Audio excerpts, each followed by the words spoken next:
शनि वक्री 2026 मीन राशि वालों के लिए बड़ा ही खास, बड़ा ही महत्वपूर्ण होने वाला है, जो कि वास्तव में 27 जुलाई 2026 से 11 दिसंबर 2026 तक के लिए होएगा।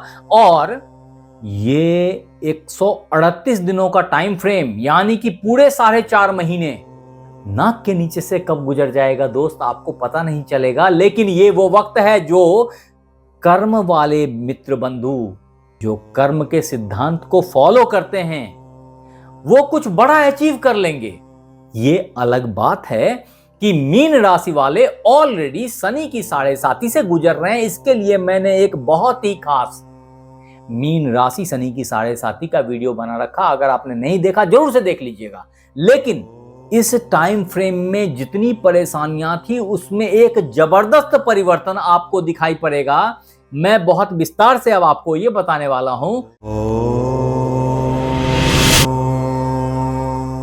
तो नमस्कार मित्रों, मैं आचार्य देवेश कुमार ठाकुर आपको आपके अपने चैनल एस्ट्रोलॉजी स्टार्ट्स में फिर से एक बार स्वागत करता हूं। दोस्त, आज हम बात करने वाले हैं एक बड़े ही यक्ष प्रश्न के बारे में, जो है शनि हुए वक्री, पलटेगी किस्मत या रहना होगा सावधान।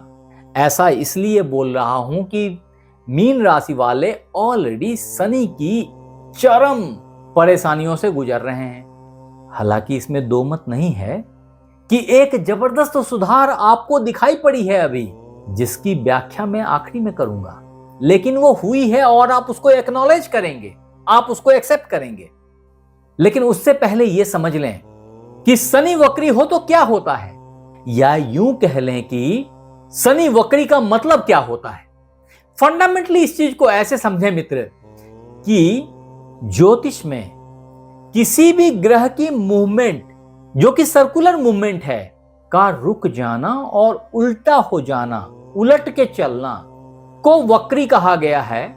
यह सैटर्न रेट्रोग्रेशन बहुत वैल्यू रखता है वैदिक ज्योतिष में खास करके। लेकिन ये तो आप भी जानते हैं, मैं भी जानता हूं बीइंग ए साइंस पर्सन, कि कोई ग्रह कभी उल्टा नहीं चलता। अगर वो मोशन में है तो उसी मोशन को वो रिपीट करते चला जाता है। हमारी धरती माता भी वैसे ही करती हैं, और उसी चक्कर में दिन रात होते हैं, महीने साल होते हैं, मौसम बदलती है, हर चीज उसी से हो रही है। अब अगर ये सत्य है, अगर ये साइंस है, तो फिर बकरी क्यों कहा, उल्टा क्यों चल रहे हैं, कैसे चलेगा उल्टा? यहीं पे हम साइंस वाले ज्योतिषियों को बेवकूफ बोलते हैं, है ना। अब आप मुझे ये बताइए कि अगर साइंस मानता है, कि फिर आप ये क्यों बोलते हैं कि सूर्योदय होता है, सूर्यास्त होता है? वास्तविकता तो यही है कि ना तो सूर्य उदय होते हैं, ना तो सूर्य का अस्त होता है। सच है ना। एक सीधी सी बात है मित्र कि ज्योतिष का आधार जो है ना, वो बहुत ही अधिक तार्किक है और बहुत ही अधिक मानसिक भी है। ये बहुत साफ है कि अगर दुनिया कहती है कि सूर्योदय होता है, सनराइज होती है, सनसेट होते हैं, तो बस वक्री भी होते हैं।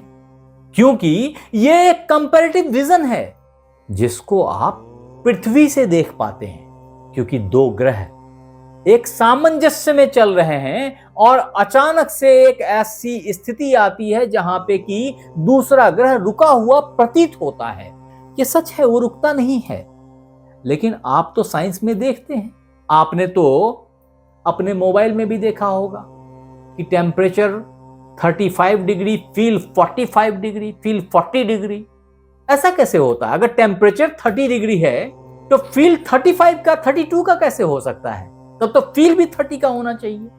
यही बातें हैं कि वहां तो हम मानते हैं क्योंकि वहां साइंस बोलता है, वहां नए नए टेक्नोलॉजी के ऐप बोलते हैं, और हम मानते हैं कि हाँ बिल्कुल सही है, temperature 30 degree feel 35 degree 38 degree.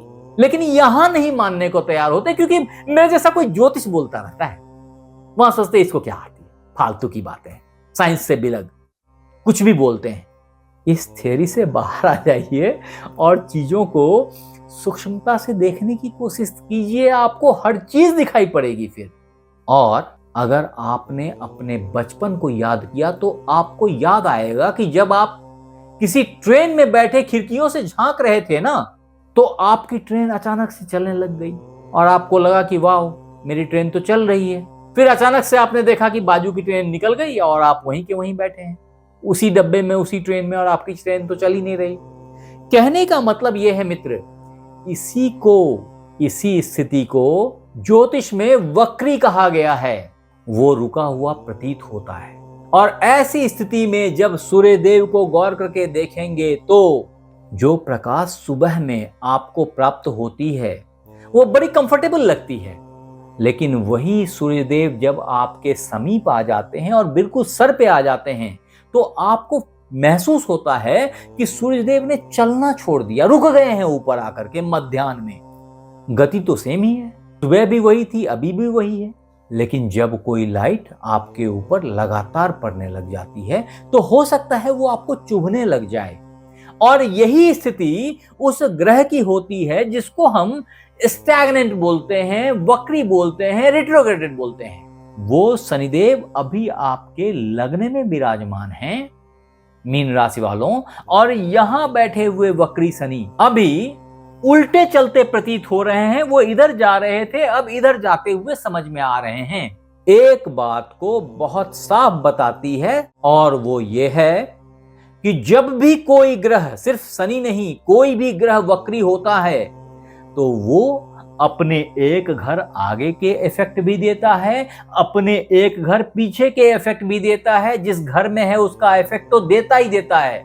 ऐसे में आपने ये याद रखना चाहिए कि शनिदेव 2 घरों के मालिक हैं और इन दोनों ही राशियों का प्रभाव देते हैं। इस राशि का तो प्रभाव देंगे ही, साथ में आपके लाभ भाव का भी प्रभाव देंगे, जिससे आपको वक्री शनि का फल समझने में आसानी हो जाएगी। लेकिन इससे पहले दोस्त ये भी समझ लें, किसी भी ग्रह का वक्री हो जाना इस बात का सूचक है कि कुछ कार्य उसने पिछले राशि का छोड़ दिया है, जिसके लिए वो लौट रहा है। यहां शनिदेव आपके द्वादश भाव के तरफ लौट रहे हैं। कहने का मतलब है कुछ चीजें जो कि विदेश से संबंधित थी, जो कि आपके एक्सपेंडिचर से संबंधित थी, आपके स्वास्थ्य से संबंधित थी, foreign relations and import export से संबंधित थी, वो छूट गई थी। अब आपको उसकी तैयारी कर लेनी चाहिए, अन्यथा ये आपको हॉस्पिटलाइजेशन तक की यात्रा करा सकते हैं, तो थोड़ा सावधान रहेंगे। यहां बैठे शनिदेव इन चारों भावों का असर देंगे आपको, और ऐसी स्थिति में जहां मीन राशि वाले ऑलरेडी शनि की 7.5 से पीड़ित चल रहे थे, काफी दबाव में चल रहे थे, वर्क प्रेशर पागल किया हुआ था आपको, ऐसी स्थिति में आपकी मानसिक टेंशन जो बहुत बढ़ गई थी अभी भी बढ़ी रहेगी, लेकिन उसमें कई एस्पेक्ट से सुधार दिखाई पड़ेंगे। मैंने पहले ही बताया, मैं आखिरी में और इसको डिस्क्राइब करूंगा कि कैसे सुधार दिखाई पड़ेंगे और क्यों दिखाई पड़ेंगे। लेकिन इससे पहले मित्र कि हम ये समझ लें कि शनि वक्री हो तो क्या होता है, से पहले ये जान लें कि शनि देव कारक किन चीजों के हैं और शनि का नैसर्गिक गुण क्या है।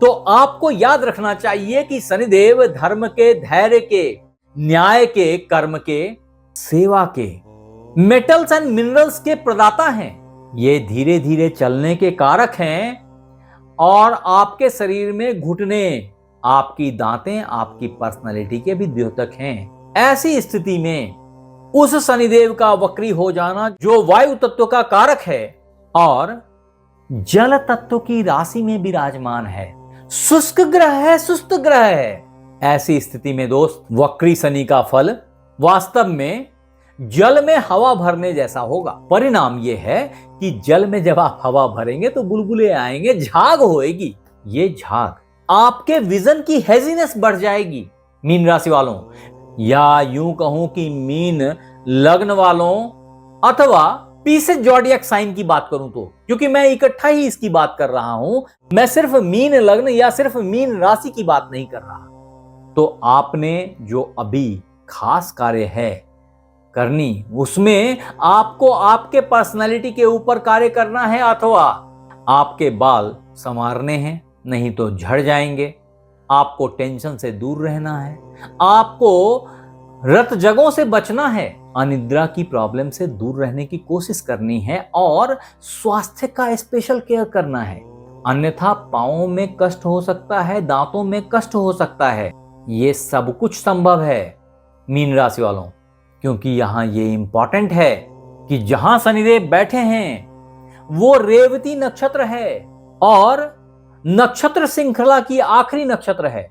वो रेवती नक्षत्र ट्रांसफॉर्मेशन की भी जिम्मेवारियां रखती है और ऐसी स्थिति में जो इसके लॉर्ड हैं पुषण देव, वो पोषण के कारक हो जाते हैं और आपके स्वास्थ्य की जहां एक तरफ केयर करेंगे वहीं दूसरी तरफ आपको ट्रांसफॉर्मेशन भी देंगे। ऐसे में आपने आपके स्वास्थ्य के प्रति थोड़ी सी केयर करनी जरूरी है। अगर आपने प्रयास किया तो सफलता मिलेगी, नहीं तो शनिदेव शॉर्टकट से बहुत बचते हैं और इसके घोर विरोधी हैं। अतः नैतिकता का त्याग नहीं होना चाहिए, धर्म से च्युत ना होइएगा। तदोपरांत शनि वक्री 2026 मीन राशि वालों के लिए बहुत खराब इसलिए अभी नहीं कर पाएंगे कि एक इंपॉर्टेंट फैक्टर जो आपके साथ कनेक्टेड है, अभी आपने ध्यान दिया नहीं दिया, मैं याद करा देता हूं कि आपके लग्नेश और कर्मेश गुरुदेव आपके पंचम भाव में उच्च के हुए बैठे हैं। यहां बैठ करके ये अपनी पूर्ण नवम दृष्टि से शनिदेव के ऊपर में कंट्रोल बनाए रखे हैं। परिणाम यह होगा कि शनिदेव चाह करके भी अभी खराब परिणाम नहीं दे पाएंगे। हाँ, तब ये जरूर आपको समझ लेना चाहिए कि शनि की 3 दृष्टियां होती हैं, जिसमें पहली दृष्टि जहां बैठे हैं वहां से तृतीय भाव पे होती है, यानी कि आपके पराक्रम भाव पे होगी, आपके छोटे भाई बहनों के ऊपर होगी। ऐसे में छोटे भाई बहन हो सकता है कुछ षड्यंत्र कर रहे हो आपके लिए, थोड़ा सावधान रहें। आपने उनके साथ बेहतर अंडरस्टैंडिंग कायम करनी चाहिए, संग ही आपको आपकी लर्निंग को बेहतर करना चाहिए। छोटी छोटी यात्राओं से आपको फायदे मिलेंगे, हालांकि ये याद रखिएगा कि छोटी यात्राओं में तरद्दुद ज्यादा होएगी। उसका मुख्य कारण है कि शनि की दृष्टि विच्छेदात्मक होती है और जो शनि की दूसरी दृष्टि होती है वो सप्तम दृष्टि होती है। यहां बैठ करके अपनी पूर्ण सप्तम दृष्टि से यहां देखते हैं। अच्छी बात यह है कि ये शनिदेव का बड़ा ही प्रिय भाव है, वन ऑफ द बेस्ट भाव बोल सकते हैं। इवन जहां शनिदेव बैठते हैं इस भाव में इससे भी बेहतर भाव है ये इनके लिए। और ऐसी स्थिति में आपके व्यापार में बहुत अच्छा टेक ऑफ दिखाई पड़ेगा। आपके अंडरस्टैंडिंग में, आपके पार्टनरशिप में एक सापेक्ष परिवर्तन दिखाई पड़ेगा, एक बेहतरी दिखाई पड़ेगी। तदोपरांत शनिदेव की तृतीय दृष्टि जो कि दसम दृष्टि होती है, यहां बैठ करके आपके कर्म भाव को देखेंगे और ये कर्म भाव और ये लग्न, ये दोनों ही गुरुदेव की हाउस है जिसपे शनिदेव की दृष्टि है और शनिदेव का प्रेजेंस है। फॉर्चुनेटली शनिदेव पे गुरुदेव की दृष्टि है। परिणाम ये होगा कि ये दोनों ही भाव बहुत ही अच्छा आउटपुट लेके आएंगे और आपके कार्य में अभी कुशलता दिखाई पड़ेगी, मैच्योरिटी दिखेगी और सफलता आपके कदम चूमती चली जाएगी। आपके बॉस आप पे अति प्रसन्न हो जाएंगे। ये सब कुछ अभी अवश्यंभावी हो गई है। फिर भी आप बाय डिफॉल्ट थोड़ा स्लो दिखेंगे। ये शनि के केंद्र में होने से अपने आप ही हो जाता है, अतः अपने आउटपुट को केयर करें। अब मित्र, ये सारी बातें तो मैंने आपको बता दी। फिर भी अगर आपको लग रहा हो कि आप लगातार परेशानियों से 2-4 हो रहे हैं, तो ऐसी स्थिति में शनि वक्री के उपाय बहुत खास हैं आपके लिए, जिसमें पहला उपाय है आपने भगवान विष्णु, विट्ठल देव, लक्ष्मी नारायण, दत्तात्रेय, वेंकटेश के मंदिर में आपने एक नारियल पीले कपड़े में लपेट के चढ़ा देना चाहिए। आपके लिए दूसरा इंपॉर्टेंट वक्री शनि के उपायों में है वो है कि आपने पीला पुष्प हर गुरुवार को भगवान विष्णु को अर्पण करना चाहिए। आपके लिए शनि वक्री के उपाय के तहत जो तीसरा इंपॉर्टेंट उपाय है वो है एक अच्छा पुखराज आपने आपकी इंडेक्स फिंगर में धारण करनी चाहिए। अगर ऐसा करेंगे तब भी आप जीवन पर्यंत बहुत सारे प्रॉब्लम से बच के निकल जाएंगे। फिर भी मेरी बात याद रखेंगे, मैं कभी भी बिना कुंडली देखे रत्न धारण करने की सलाह नहीं देता। आप हमें जरूर बताएं कि ये वीडियो आपको कैसा लगा और अगर अच्छा लगा तो इसे लाइक करें, सब्सक्राइब करें, शेयर करें, बेल बटन को दबाना बिल्कुल ना भूलें। और अगर आप ये वीडियो फेसबुक पे देख रहे हैं तो फॉलो कर लें। आप हमारे साथ बने रहे इसके लिए बहुत बहुत धन्यवाद। आपसे फिर मिलते हैं अगले एपिसोड में, तब तक अपना ख्याल रखें। राधे राधे।